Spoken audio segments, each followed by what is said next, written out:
Thank you. The Chancellor, His Excellency Dr. Goodluck Ebele Jonathan, the former President of the Federal Republic of Nigeria, allow me to stand on the already established protocol and just acknowledge our class of 2025. Good morning and congratulations. With all that has been said, I'm almost tempted to cut off my speech and say, go and do what you've heard and you will succeed. But let me just proceed with my speech and start by thanking Cavendish University for honoring me with this opportunity to be part of this colorful event.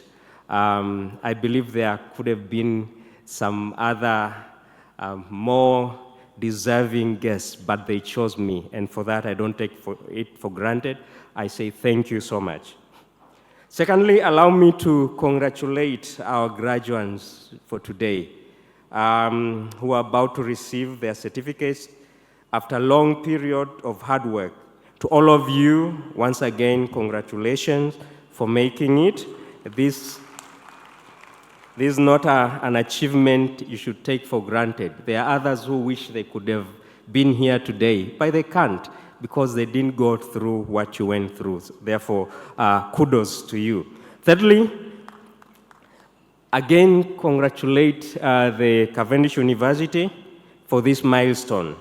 Celebrating 14th graduation, it's a proof that you are doing right things.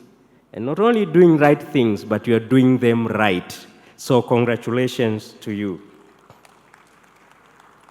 I like what I discovered when I was preparing on this event about Cavendish University. The Pan-Africanism in you and leading as a technology-enabled university. These are some of very important attributes in the world that we are living in. They say the future is technology, the future is Africa, and you are doing all that. I learned that some of your graduates today of Cavendish University, being technology savvy and innovative, are taking not only Uganda, but the world by storm. Their impact is felt wherever they show up. This is a testimony that the university has taken time and effort to understand the needs of the marketplace and incorporated them in the curriculum. And as a result, you're preparing your graduates to occupy their rightful place in the marketplace. I have not heard much about the universities doing surveys from students and parents, and the feedback they are receiving is an input into improvement of their programs. This is a very important innovation, and we congratulate you for that. Before I proceed further, let me introduce the institution that I'm representing, because some are still wondering, where is this guy coming from? And I also want to say why that institution, introducing that institution is a big issue for me, and being part of the university. I represent the East African Development Bank. This is an institution that was formed in 1967 by the original members of the East Africa community. That is Kenya, Uganda, and Tanzania. We collectively call them as Class A shareholders. And the head office of the bank is here in Kampala, Uganda. At the time of its formation, member states had just enjoyed independence for just a few years. And our leaders then were intentional to make sure that we finance our development through our own sources. And therefore, they started this institution. After the collapse of the original community in 1977, the bank was reestablished by its own charter and treaty in 1980. The bank is now recognized as one of the institutions of the new East Africa community. And in 2008, Rwanda joined as a fourth Class A shareholder, so we have 4 Class A shareholders. But the bank has also non-state shareholders who we call Class B. Currently, the major Class B shareholder is African Development Bank. The mandate of the bank is to promote sustainable socio-economic development in member states by providing finance to viable projects, whether they are private or public projects. It is on this basis that I am proudly saying that the EADB has been an active player in the education sector, and in the advanced level particularly, we've financed a number of universities that are privately owned and privately run. This is why I said that it's a big deal for us to be here, because we are partners in action.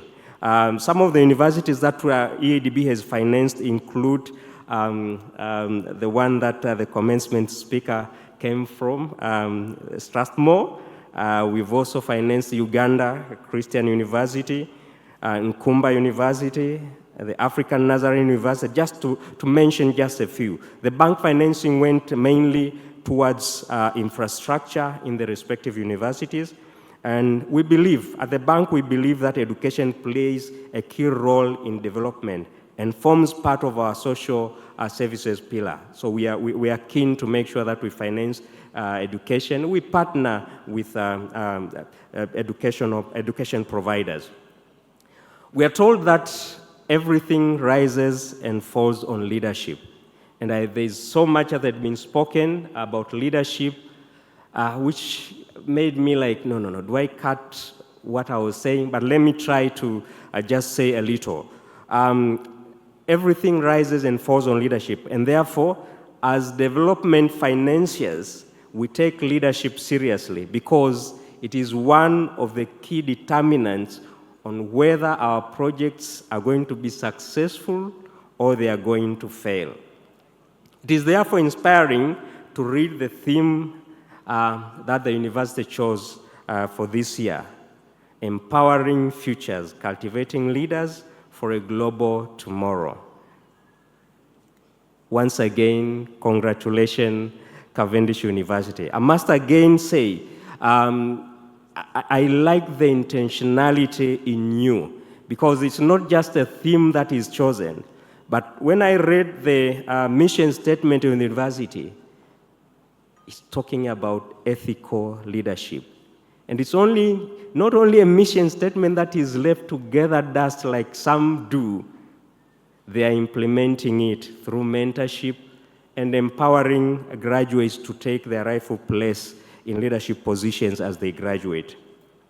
Our universities play a critical role in shaping the kind of leaders we are going to have. And therefore, the journey to cultivate leaders for global tomorrow starts by our universities making sure that we have right programs, right curriculum, and we're teaching our learners and empowering them with the skills that are fit for the future, future-proof skills.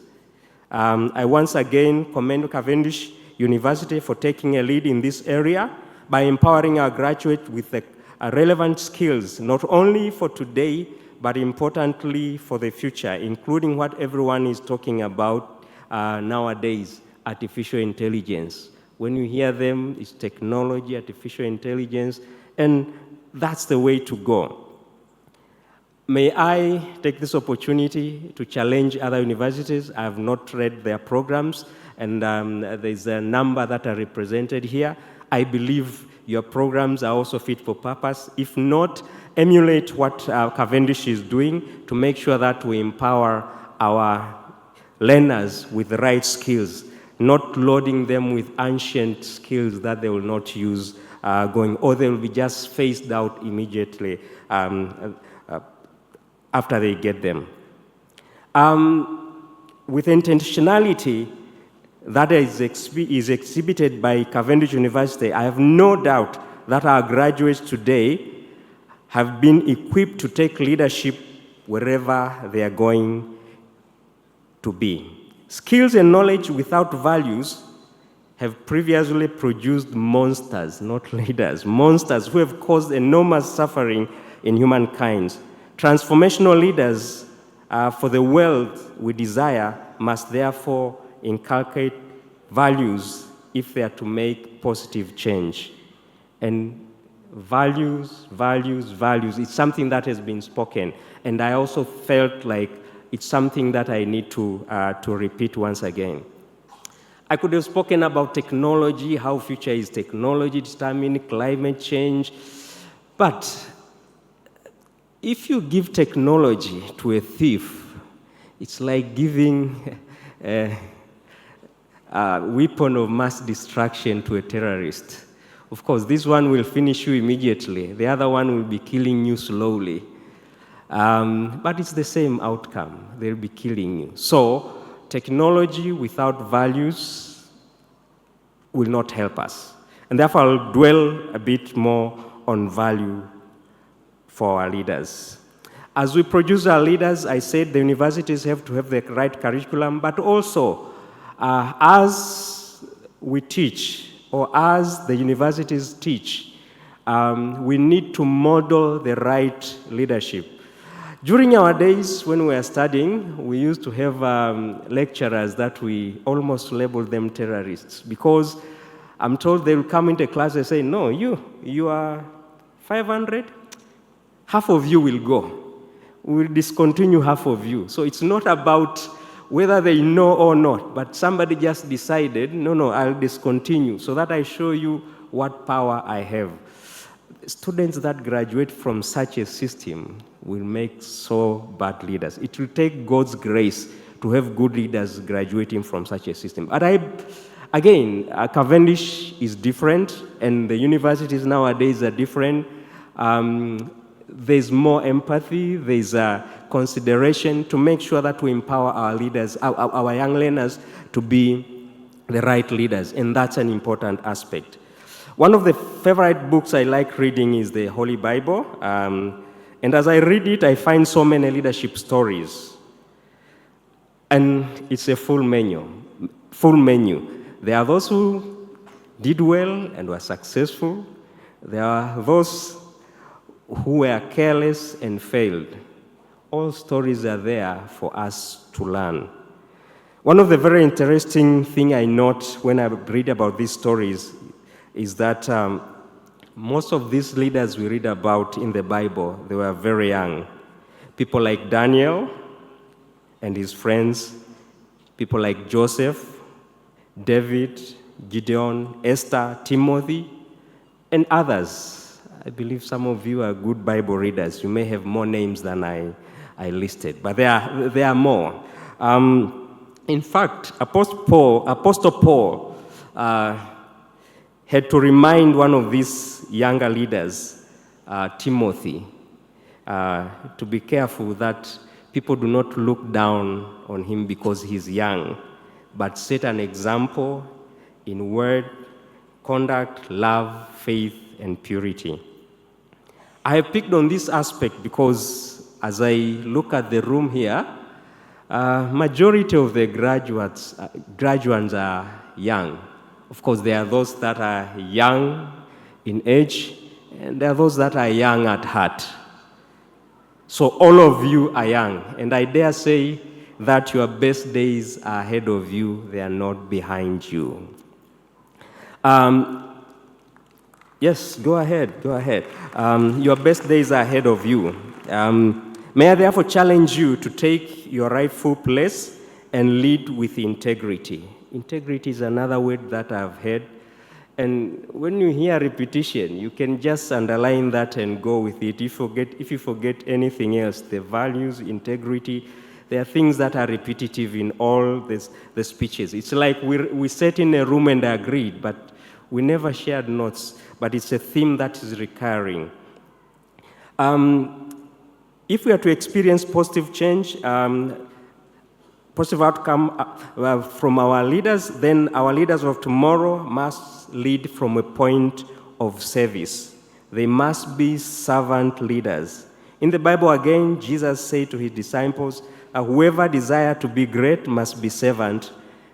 We live in a world that those who lead just want to amass everything for themselves. Everyone is looking at what is in it for me and not for the masses. On the contrary, every great leader we can talk about, whether it's Mahatma Gandhi, Nelson Mandela, or Martin Luther Jr. were not preoccupied with what was beneficial to them as individuals and their families, but they offered themselves for service, and in the process, they even had to pay a great price. But that's the reason we celebrate them. We celebrate their legacy because they did not live selfish lives. They transformed their communities. Transformational leaders of our global tomorrow start taking space today, and they must be our modern-day Daniels who will resolve not to defile themselves with the delicacies of this world, who are ready to put their lives in the line by refusing to bow down to the dictates of corrupt and perverse culture that we are inheriting from other parts of the world. Africa naturally has never been selfish. It's a communal society. When we were discussing earlier, one of our elders reminded us of the spirit of Ubuntu. I am because you are. While other cultures insist of I am because I am. So, our leaders must be our modern-day Esthers who realize that they are made for such a time as this, and for that reason, be ready to put their lives on the line because they would rather save a nation rather than enjoy the comfort of the palace. They must be our modern-day Davids who are not intimidated by the Goliaths of our times in form of poor economy, unemployment, insecurity, and every other thing that people complain about, because they've modeled their lives in doing ordinary things with integrity and rely on an all-powerful God who loves humankind and enables all of them. They must be our modern-day Josephs who lives with integrity and are not distracted by things that tempt us around. You can add, they must be our modern-day Mandelas, our modern-day Nyereres, our modern-day Martin Luthers. And you could be having another name of a leader that inspires you, you can add it there, as long as it fits in the values that Cavendish University has given us. As you graduate, there's so much ahead of you. I'll skip this other part and just speak what the Vice Chancellor said. The 5 bags or 5 jars that he spoke about, it kind of relates to what I wanted to mention. Stay informed. The Daniel we read about did not just fall from the cloud. He studied, and we are told actually when they were examined, they were found to be 10 times better.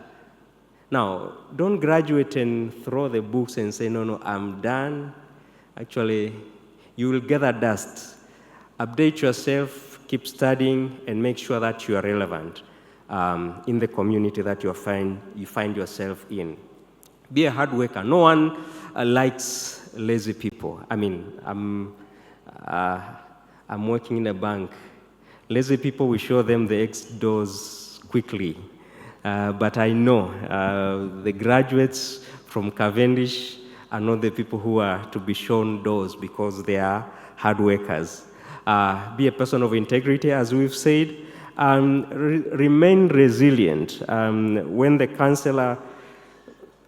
Chancellor mentioned that, I was so happy because it was one of the things that I put in my speech, that you need to be resilient, because when you live with integrity, they will always fight you. In Africa, we say a tree that has no fruits, people never throw stones on them. Of course, younger people today, I don't know if they know that we used to throw stones to get the fruits. But that's an African proverb. The tree without fruits they don't throw stones on it. And when you have something to offer, they'll always fight you. But be resilient, and you will overcome. That's how they fought Daniel, but finally, he emerged victorious. Think legacy. You read nice books nowadays that we never had access to. The habits of highly effective people. Think win-win. Begin with an end in mind. All those nice things. But please, think legacy. How will we remember you when you are done, when you are gone? It's what we are saying. What value are you giving to the community? As I conclude, let me congratulate you once again and wish you all the best. Your best days are ahead of you. You've been empowered. You have everything that it takes. I like what the commencement speaker mentioned. You are beautiful and wonderfully made. And you were made for such a time as this. Go and occupy your space. You have all that it takes to bring transformation in our community. Thank you.